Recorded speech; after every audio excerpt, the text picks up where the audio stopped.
हजारों बरस पहले गुलशनाबाद के प्राचीन राज्य में, जहां शाहनशाह सलीम का शासन था, एक नौजवान यासीन रहता था। वह ऐसा हसीन था कि लोग उसकी तुलना चांद से करते, मगर उसका दिल गरीबी के बोझ तले दबा था। यासीन एक गरीब खानदान से ताल्लुक रखता था और उसके घर में इंतहाई तंगी थी। अचानक उसके वालिद का इंतकाल हो गया और 5 छोटे भाई बहनों की जिम्मेदारी उसके कंधों पर आ पड़ी। उसकी वालिदा जुबैदा इद्दत में थी और घर का गुजारा कैसे होगा ये सोचकर परेशान रहती थी। मगर यासीन ने वालिदा को तसल्ली दी, वालिदा, अब यह घर मुझ पर है, मैं सबसे बड़ा हूं और इसकी जिम्मेदारी मेरी है।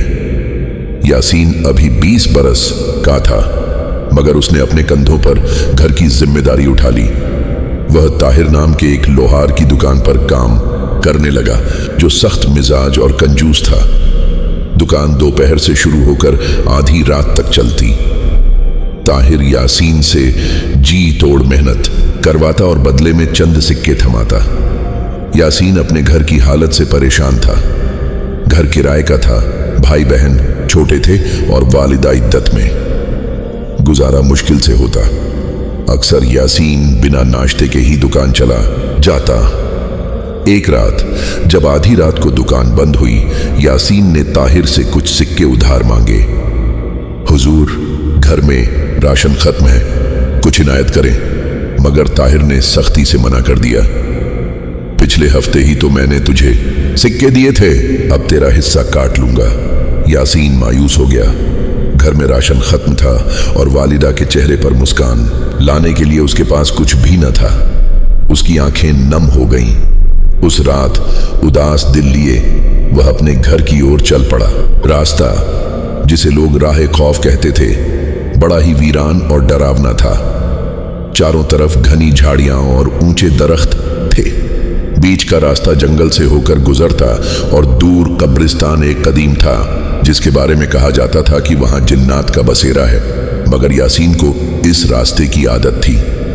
वह हर रात पैदल ही इसे पार करता और उसे कोई खौफ न होता। मगर उस रात जब वह राह ए खौफ से गुजर रहा था, कुछ कदम दूर एक रथ खड़ा दिखा। इतनी सुनसान जगह पर आधी रात को रथ देखकर वह हैरान रह गया। और भी हैरत तब हुई जब उसने देखा कि रथ के पास एक खूबसूरत शहजादी सी लड़की खड़ी थी। जैसे ही वह करीब पहुंचा, उसकी खूबसूरती ने उसे मंत्रमुग्ध कर दिया। लंबे लंबे बाल जो घुटनों तक लहराते थे और एक ऐसी खुशबू जो हवास को मदहोश कर दे। वह लड़की परेशान दिख रही थी और रथ की मशालें जल रही थीं। यासीन ने आगे बढ़कर कहा, हुजूर, आप परेशान नजर आती हैं, क्या मैं आपकी कुछ मदद कर सकता हूं? लड़की ने उसकी ओर देखा। उसकी बड़ी बड़ी आंखें चांदनी सी चमक रही थीं। हाँ, मेरा रथ खराब हो गया है और इस वीरान जगह पर मुझे खौफ महसूस हो रहा है। यासीन ने तुरंत कहा, मैं लोहार हूं, आपकी मदद कर सकता। उसने रथ की जांच की और चंद लम्हों में उसे ठीक कर दिया। लड़की ने खुशी से उसका शुक्रिया अदा किया और कहा, आपको कहां जाना है? मैं आपको छोड़ देती हूं।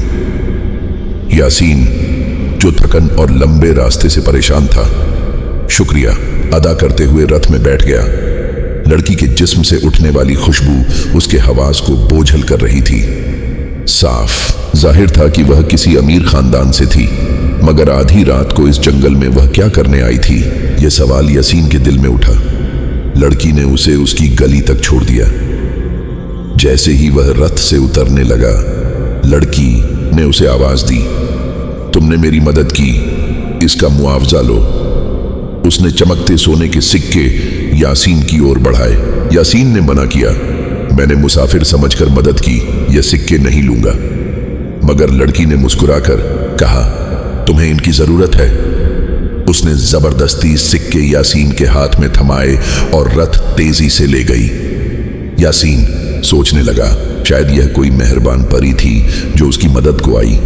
उसने सारे सिक्के वालिदा के हाथों में रख दिए। जुबैदा ने खुशी से सिक्के थाम लिए और उनसे घर का राशन आ गया।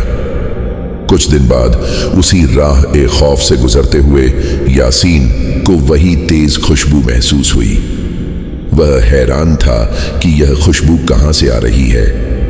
अचानक उसे याद आया कि यह वही खुशबू थी जो उस रात वाली लड़की से आती थी, मगर आज वहां कोई न था। वह कुछ कदम आगे बढ़ा, तभी उसे पीछे पायल की छन छन की आवाज सुनाई दी। वह पलटा तो हैरान रह गया। काले लिबास में लिपटी वही लड़की उसके पीछे चल रही थी।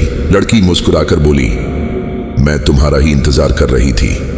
यासीन और हैरान हुआ, इतनी खूबसूरत और अमीर लड़की उसका इंतजार क्यों कर रही थी। उसने खामोशी से उसे देखा। लड़की बोली, तुम मुझे बहुत अच्छे लगे। तुम इस दुनिया से जुदा हो, क्या तुम मुझसे दोस्ती करोगे? मेरे दिल पर गमों का पहाड़ टूटा है। यासीन चौंका मगर बोला, क्यों नहीं, अगर आपको मेरे जैसे दोस्त की जरूरत है तो मैं तैयार हूं। लड़की खुश नजर आई और बोली, चलो मैं तुम्हें दरियाए राहत के पास ले चलती हूं। यासीन थोड़ा घबराया क्योंकि आधी रात थी और उसे घर जाने की जल्दी थी, मगर लड़की ने उस पर इनायत की थी, इसलिए वह मना न कर सका। वह उसके साथ दरिया के पास पहुंचा। लड़की ने काले लिबास पहने थे जो रात के अंधेरे में डरावने लग रहे थे। उसके लंबे बाल घुटनों तक लहराते थे और पायल की छन छन जंगल में भय पैदा कर रही थी। दरिया के किनारे लड़की चांद को देख रही थी। अचानक उसने यासीन की ओर देखा और बोली, मेरा घर यहां से थोड़ा दूर है, मैं बहुत अकेली हूं। कई बरस पहले मैंने अपने खानदान को छोड़ दिया। यासीन हैरान हुआ, कोई इस जंगल में अकेले कैसे रह सकता है? लड़की ने रहस्यमयी मुस्कान के साथ कहा, मुझे यहां सुकून मिलता है।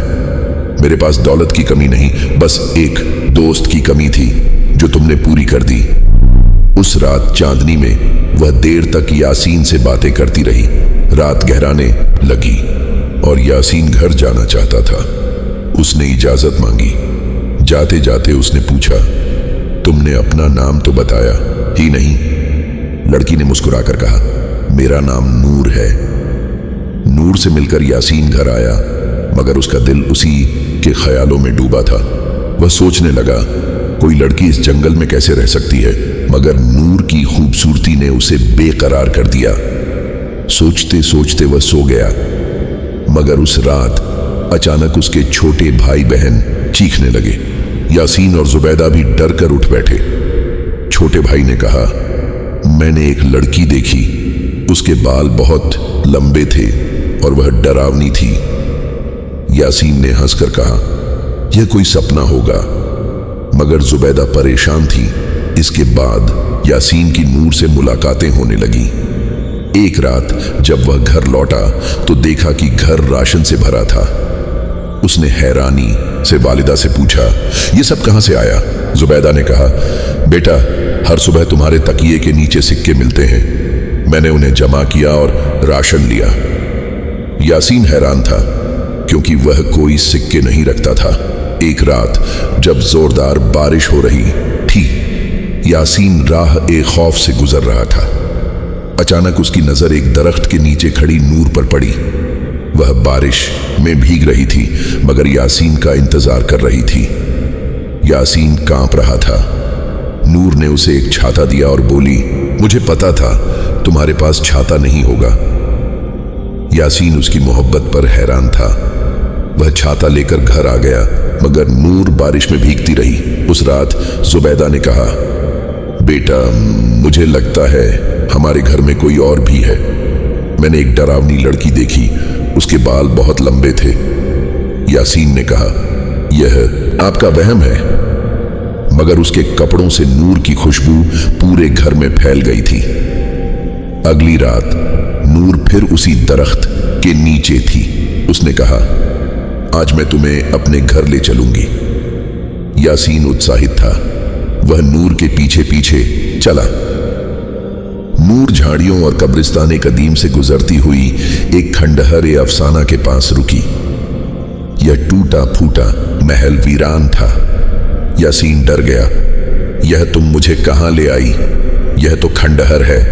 नूर ने कहा, यही मेरा ठिकाना है, मैं यहीं रहती हूं। मैं इंसानों की बस्ती में एक दोस्त की तलाश में आई थी और तुमने मेरी तलाश पूरी की। मैं तुमसे मोहब्बत करती हूं।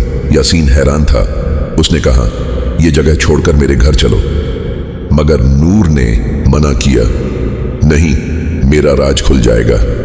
यासीन ने पूछा, कैसा राज? नूर ने कहा, वक्त आने पर बताऊंगी। जब नूर ने अपना हाथ बढ़ाया, यासीन ने उसे थामना चाहा, मगर उसका हाथ काला और बालों से भरा था।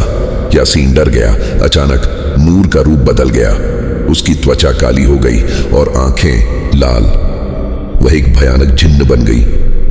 बादल गरजे और नूर खंडहर में गायब हो गई। यासीन मायूस घर लौटा, मगर उसके घर में बदलाव आने लगे। राशन भर गया, भाई बहन स्कूल जाने लगे और जुबैदा खुश थी। जुबैदा ने कहा, हर सुबह तुम्हारे तकिए के नीचे सिक्के मिलते हैं। यासीन समझ गया कि यह नूर की करामात थी। कई दिन बाद यासीन नूर को तलाशने खंडहर गया। वह उसे आवाज दे रहा था जब अचानक नूर की आवाज आई, वापस चले जाओ, मेरा राज जानकर तुम मुझसे नफरत करोगे। यासीन ने कहा, मैं वादा करता हूं, मैं नफरत नहीं करूंगा। तभी पायल की छन छन और नूर की खुशबू ने उसे चौंकाया। नूर लाल जोड़े में उसके सामने थी। उसने कहा, अगर तुम सच्चे हो तो मेरे साथ मंदिर चलो और मुझसे शादी करो।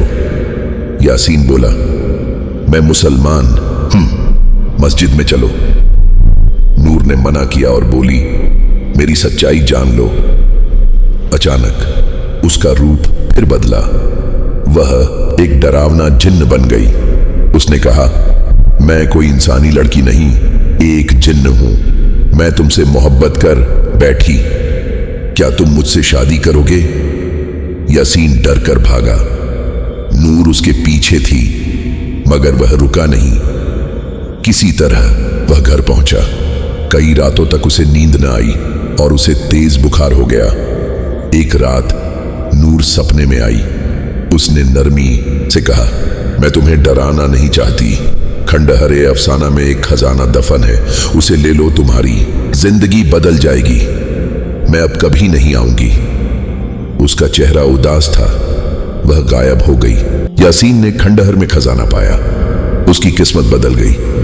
उसके भाई बहन खुश थे और जुबैदा का चेहरा चमक रहा था, मगर यासीन का दिल उदास था। वह नूर को हर जगह तलाश करता, मगर वह अपनी जिन्नात की दुनिया में लौट गई थी। एक जिन्न जो उससे मोहब्बत कर बैठी थी ने उसकी जिंदगी बदल दी, मगर अपने दिल का बोझ लिए हमेशा के लिए गायब हो गई। वीडियो अच्छा लगा तो चैनल को सब्सक्राइब करके बेल आइकन को प्रेस कर कंटेंट की वीडियो डलते ही पहले आपको मिले, और वीडियो को लाइक कमेंट करना और वीडियो को शेयर जरूर करें।